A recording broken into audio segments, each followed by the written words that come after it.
Boa noite, meus irmãos. Sejam todos bem-vindos a mais uma reunião de estudo e tratamento espiritual à distância. Que a paz de Jesus envolva os nossos corações. Vamos acompanhar a leitura da página de hoje através da jovem da mocidade da nossa casa CEIU, Maria Rosa. Em seguida, a nossa prece inicial. Página do livro Caminho, Verdade e Vida, Francisco Cândido Xavier, por Emmanuel. Tudo em Deus constitui ótimo exercício contra a vaidade pessoal, a meditação nos fatores transcendentes que regem os mínimos fenômenos da vida. O homem nada pode sem Deus. Temos visto personalidades que surgem dominadoras no palco terrestre, afirmando-se poderosas sem o amparo do Altíssimo. Entretanto, a única realização que consegue efetivamente é a dilatação ilusória pelo sopro do mundo, esvaziando-se aos primeiros contactos com a verdade divina. Quando aparecem temíveis, esses gigantes de vento espalham ruínas materiais e aflições de espírito. Todavia, o mesmo mundo que lhes confere pedestal projeta-os no abismo do desprezo comum. A mesma multidão que os assopra incumbe-se de repô-los no lugar que lhes compete. Os discípulos sinceros não ignoram que todas as suas possibilidades procedem do Pai, amigo e sábio, que as oportunidades de edificação na terra, com a excelência das paisagens, recursos de cada dia e bênção dos seres amados, vieram de Deus que os convida pelo espírito de serviço a ministério mais santo. Agirão desse modo, amando sempre, aproveitando para o bem e esclarecendo para a verdade, reedificando-se caminhos e acendendo novas luzes, porque seus corações reconhecem que nada poderão fazer de si próprios e honrarão o Pai, entrando em santa cooperação nas suas obras. Agradecemos a Maria Rosa pela leitura da página. Vamos agora fechar os nossos olhos e unir os nossos pensamentos, elevando ao alto e dizer assim: Deus Pai de amor, bondade e misericórdia, Jesus Divino Amado Mestre, agradecemos, Senhor, primeiramente por estarmos aqui hoje, pelas oportunidades concedidas no dia de hoje. Rogamos, Pai amado, que tens piedade e misericórdia para os nossos irmãos em humanidade que clamam por Ti. Jesus, Mestre amado, ampara e socorra a todos os nossos irmãos, sejam eles enfermos do corpo e da alma, aqueles que estão nas ruas sem o teto, sem o alimento, aqueles que estão em desesperos, aflitos, desconsolados e desesperançados. Rogamos por cada um de nós, Senhor, que estamos aqui hoje. Abençoe os nossos familiares, amigos, a todos, Senhor, encarnados e desencarnados. Que possamos assimilar o estudo dessa noite e nos esforçarmos para colocar em prática, para que possamos melhorar cada dia de nossas vidas. Fica conosco, Senhor Jesus, agora e sempre. O estudo da noite de hoje tem como tema Emprego da Inteligência. E a referência é o Evangelho segundo o Espiritismo, capítulo 7, item 13. E quem fará o estudo da noite de hoje será nossa irmã expositora, Valéria Alves. Muita paz a todos. Boa noite, meus irmãos. Sejamos todos bem-vindos. Que a paz de Jesus possa envolver os nossos corações, nos sustentando o pensamento na direção daquilo que é o nosso propósito na noite de hoje, que é estudar o Evangelho de Jesus, para que possamos caminhar com segurança na sua direção. Então hoje nós vamos estudar, como já foi citada, o Evangelho segundo o Espiritismo, o capítulo 7, o item 13. Como nós percebemos assim ao longo do nosso estudo, das nossas pesquisas, que não foi por acaso que esse item foi colocado dentro deste capítulo, no final desse capítulo, que nos fala de humildade, que tem como título Bem-aventurados os pobres de espíritos, que é um chamamento de Jesus, na verdade, um desafio, né? Como diz o nosso companheiro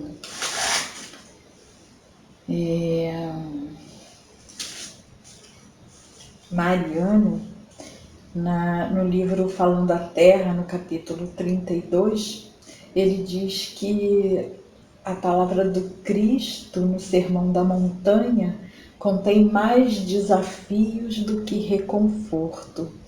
Então, nós vamos interpretar, né, o Sermão do Monte, essas lições que Jesus nos deu para a vida, nos convidando a trilhar o caminho do reino dos céus, construindo uma perfeição e, consequentemente, a felicidade que tanto desejamos, como um desafio, né? Como um exercício incansável ao longo das nossas existências. Então, o fato dessa virtude que é a inteligência, o desenvolvimento da inteligência no mundo, estar vinculado a esse capítulo é muito esclarecedor para nós, porque nos diz que a inteligência, ao contrário do uso equivocado que fizemos dela desde o início, é uma virtude que deve ser construída a fim de promovermos progresso. E não é isso que nós construímos, né? Não foram essas possibilidades de progresso que nós construímos através do uso da inteligência. E nós fomos ao nosso dicionário buscar o significado da palavra inteligência. E nós vamos encontrar no dicionário do Google a definição de inteligência como sendo uma faculdade de conhecer, compreender e aprender. E é interessante porque nós entendemos por essa interpretação que a inteligência é um processo de construção, né? Você precisa primeiramente conhecer, depois você precisa compreender o significado daquilo que você conheceu e depois você precisa aprender. Então, é um exercício que começa, ele tem um início, tem um meio e tem uma finalidade. Na nossa referência, que é o Evangelho segundo o Espiritismo, o item 13, que tem como título Missão do Homem Inteligente na Terra, o espírito Ferdinando é um espírito protetor. A mensagem foi transmitida em Bordeaux em 1862. Ele começa o texto dizendo assim: não vos ensoberbeis do que sabeis, porquanto esse saber tem limites muito estreitos no mundo em que habitais. E aí nós compreendemos quando a gente vê o significado de inteligência, porque até então, nesse processo de evolução que nós fizemos até aqui, nós usamos a inteligência apenas com o intuito de dominação, né? Na verdade, nós estamos inseridos exatamente nessa fala de Ferdinando, quando ele diz, né, quando ele nos convida a não nos envaidecermos do saber, da construção da inteligência, porque ela ainda é um processo em construção para nós. Nós ainda não conseguimos concluir esse processo, esse caminho em direção de adquirir a inteligência e fazer com que ela possa cumprir com o seu objetivo, que é, como ele diz um pouco mais à frente, é o de promover o progresso individual e o progresso daqueles que caminham conosco. Então, a inteligência ela tem o objetivo de promover o progresso individual tanto quanto coletivo. E não é isso que nós vemos em torno da inteligência. Vemos, na verdade, uma construção de dominação, né? Eu sou inteligente, então eu sou melhor do que o outro e eu posso dominá-lo através disso, impondo a ele aquilo que é a minha vontade. Quando inteligência, na verdade, ela sendo uma faculdade, sendo uma aptidão, ela se faz uma concessão divina para as suas criaturas, para a evolução da criatura, né? Na maioria das vezes, em nossa vivência, nós utilizamos a palavra humildade como representação de baixeza ou de diminuição de valores. E é interessante porque Raul Teixeira diz assim, que nós muitas vezes recebemos um elogio diante de alguma coisa que a gente fez que é boa, né? Que representa uma atitude de bondade ou de esclarecimento, né? E quando a gente recebe esse elogio, a nossa posição é dizer não me cabe, né, esse elogio, e como se a gente estivesse se escondendo, né, da possibilidade de receber um elogio, querendo dizer que somos humildes. E na verdade ele diz que isso, na grande maioria das vezes, representa uma atitude de orgulho, de vaidade, né? Querendo se colocar como uma pessoa humilde, quando na verdade ele gosta daquela situação de ter feito algo de bom, algo de positivo, porque isso não é proibido.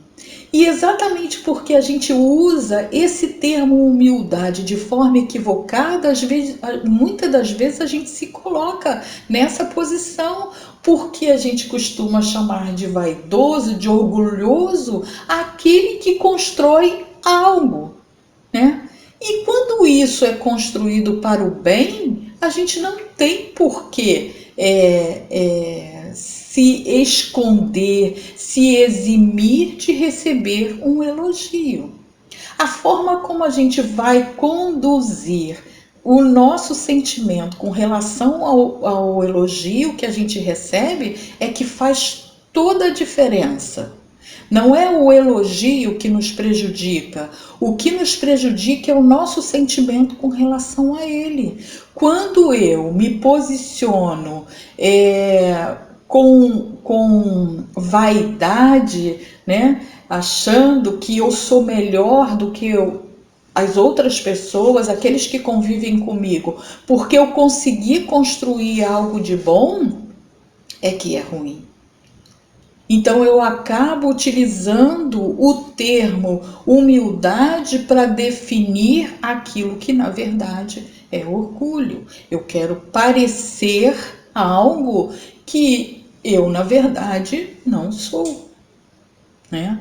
Então ele diz que aí é que está o nosso equívoco com relação a isso. E aí nós vamos encontrar no item 3 da nossa referência, que tem como título Aquele que se eleva será rebaixado, uma posição de Jesus com relação a essa palavra humildade, né? Ele usa um termo que para nós tem o significado de rebaixamento. E o texto começa assim: Por essa ocasião, os discípulos se aproximaram de Jesus e lhe perguntaram: quem é o maior no reino dos céus?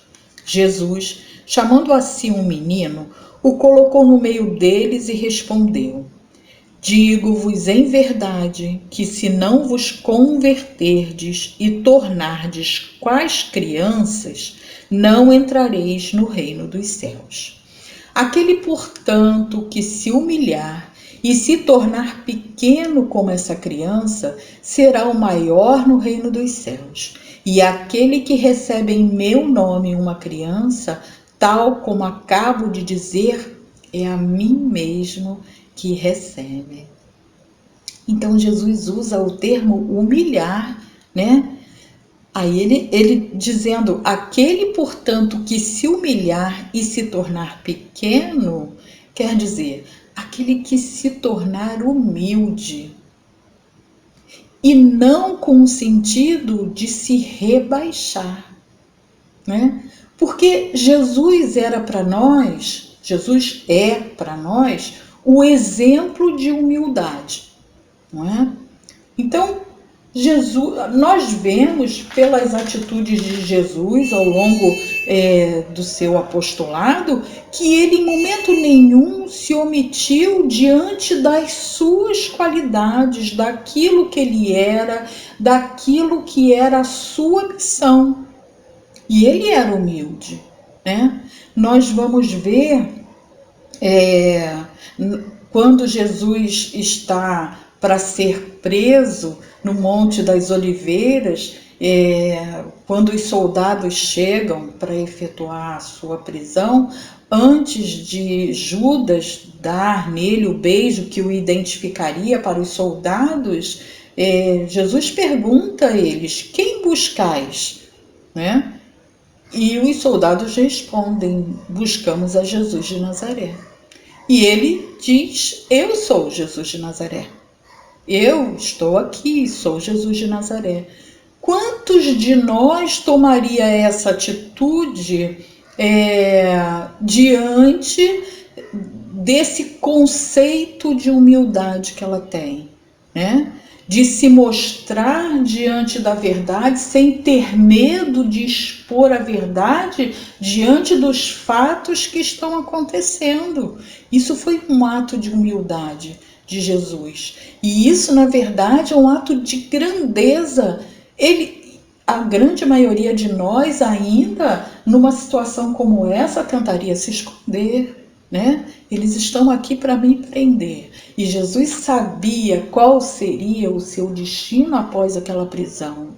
Mas em momento nenhum ele tentou se eximir do resultado da verdade que ele estava expondo naquele momento, de que ele era Jesus, de que era ele que aqueles soldados estavam buscando, e foi preso. E aí nós fomos buscar através de um estudo de Raul Teixeira, né, que é alguém que nos fala sobre a humildade, né, colocando as coisas nos seus devidos lugares, e ele fala que a humildade não é essa virtude, né, que a gente acha que a gente precisa esconder a verdade, esconder as nossas virtudes para que sejamos considerados humildes. Na verdade, o que precisamos é nos comportar diante delas, reconhecendo que elas são uma aquisição que diz respeito a mim, que é a minha tarefa cumprir diante dos desígnios da criação, né? Porque a inteligência é isso. A inteligência, ela nos foi concedida a possibilidade de desenvolver para proporcionar progresso a nós mesmos e a outra criatura, aqueles que convivem conosco, como diz o nosso companheiro Ferdinando no item 13 da nossa referência. E aí, Raul Teixeira nos diz que a virtude, ela não é essa atitude de se esconder, que a humildade, ela não é essa atitude de se esconder, de se humilhar no sentido de se rebaixar, de que muito pelo contrário, ela é uma virtude proativa e ativa.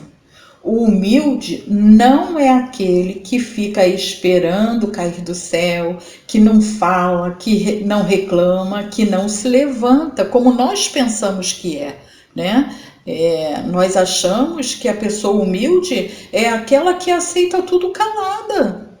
É aquela que não se manifesta diante das verdades da vida, né? Das situações que se colocam sob a nossa responsabilidade. Muito pelo contrário, o humilde, ele tem a tarefa, né? Ele tem o compromisso de se colocar diante do seu conhecimento, daquilo que ele entende, daquilo que ele conhece, né? E Jesus, para nós, ele é o exemplo maior de humildade. E como nós vimos, ele não se coloca dessa forma, né? Nós temos o exemplo também da própria natureza, né? O sol que ilumina a escuridão, que ilumina os pântanos, os ambientes onde nós achamos que é de podridão e de decadência, o sol não deixa de iluminar. Ele cumpre com seu papel diante do objetivo da sua criação, né? Sem questionar, sem cobrar. Nossa, diante de tanta grandeza, né, que é a minha, eu não vou iluminar aquele lugar lá que é de escuridão, que é de podridão. Ele não faz esse questionamento, ele simplesmente se coloca na posição de um filho de Deus, daquele que foi criado para cumprir com as determinações divinas. Isso é a posição de humildade, né? E ele promove o nascimento das flores, né? Ele drena os pântanos e promove beleza num lugar onde a grande maioria de nós só enxerga podridão. A questão da água, né? Leon Denis tinha muito essa coisa de falar sobre a observação da natureza, que a natureza tem muitas lições para nos oferecer, no sentido de trilharmos esse caminho de aprender as lições de Jesus, aprender as leis de Deus através dessa observação.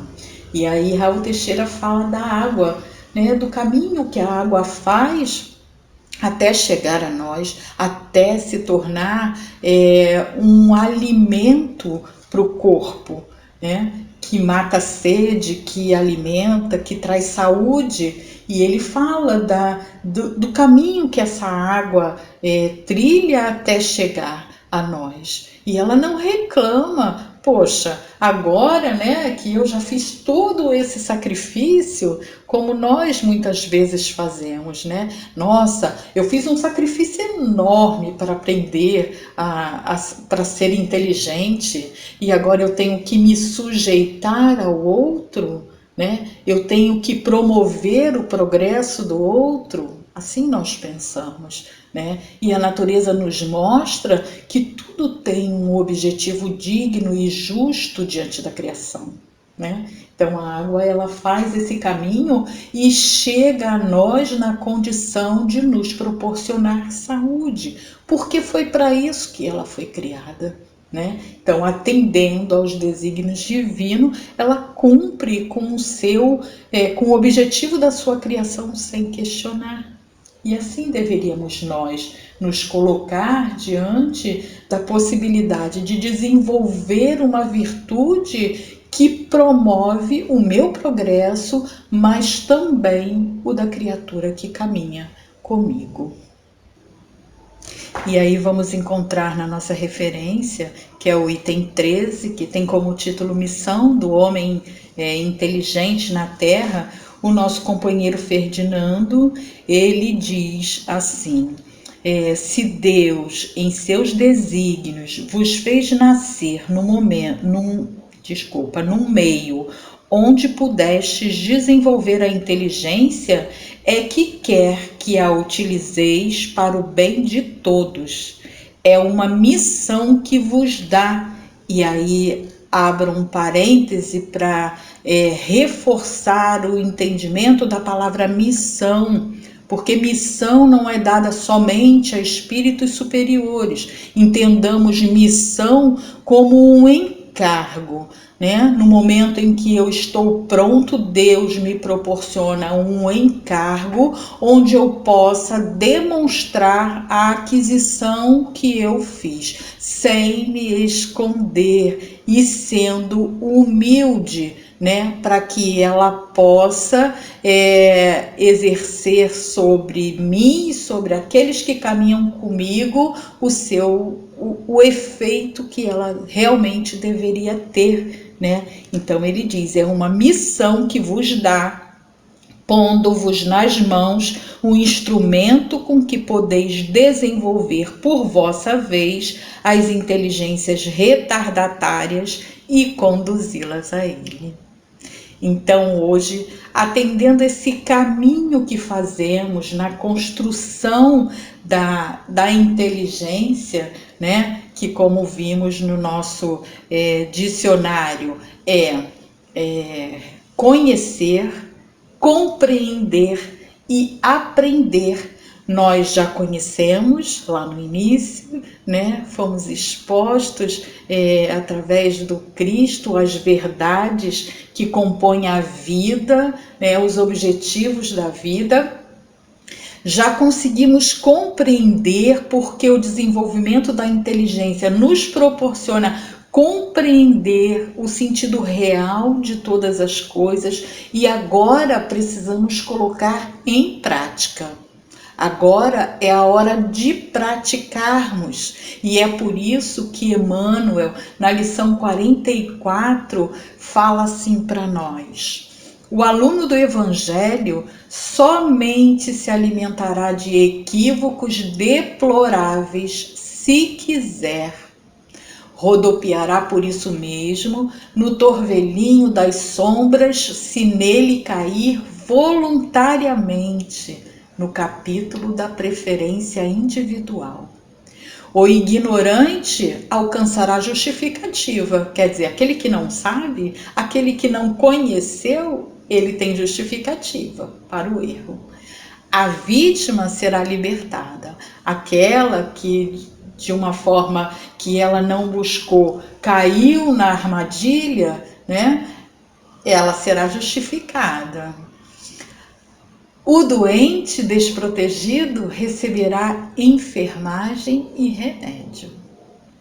Mas o discípulo de Jesus, bafejado pelos benefícios do céu, todos os dias, que se rodeia de esclarecimentos e consolações, e ele está falando para nós espíritas, né? Para nós espíritas que somos, por nossa vez, os discípulos, aqueles que já têm acesso a um conhecimento que pode beneficiar uma grande parte da população, ou pelo menos aqueles que vêm até nós, não é?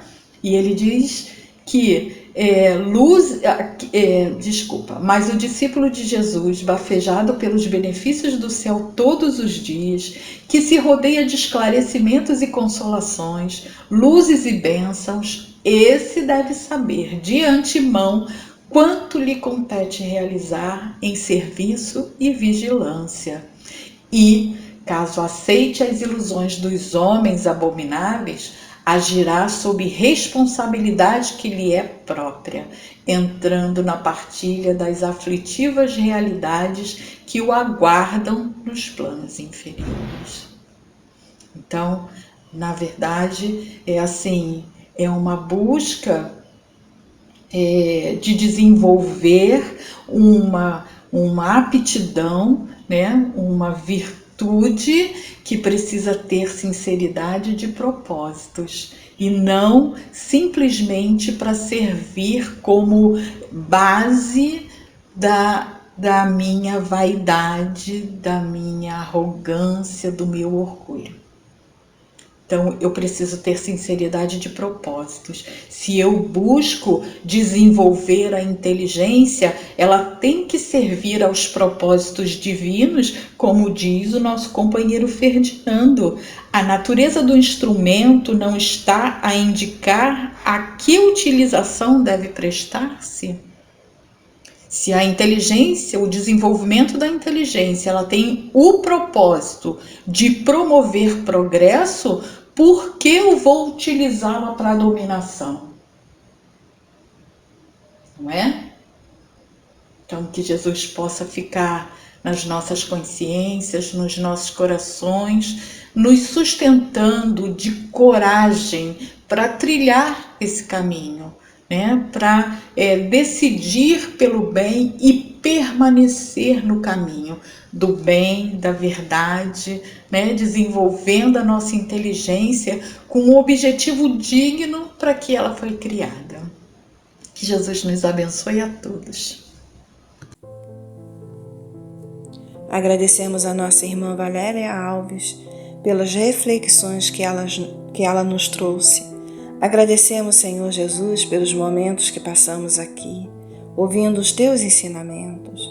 Abençoe a cada um, Senhor, que continuará para receber o tratamento espiritual.